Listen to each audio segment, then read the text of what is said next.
Kenya, un internaute arrêté pour fausse publication meurt en garde à vue.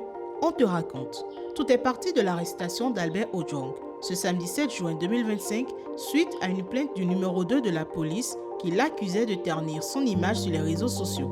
Dans un communiqué, la police a expliqué qu'Albert Ojwang, arrêté pour fausse publication, avait subi des blessures à la tête après l'avoir frappé contre les murs de la cellule. Les policiers en service ont rapidement remarqué les blessures et l'ont transporté d'urgence à l'hôpital de Mbagati où il a été déclaré mort à son arrivée. Une version de la police dénoncée par les organisations de défense des droits humains.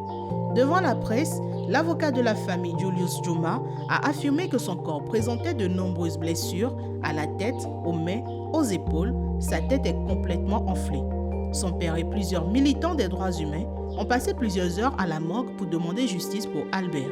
L'autopsie réalisée ce mardi 10 juin révèle que sa mort a probablement été causée par une agression et qu'il aurait été peu probable qu'elle soit auto-infligée.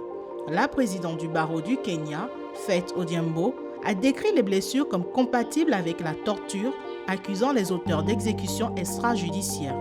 Les voix critiques sont de plus en plus sanctionnées au Kenya, près d'un an après un mouvement de contestation durement réprimé contre la corruption endémique et le projet de loi des finances de 2024 prévoyant des hausses d'impôts.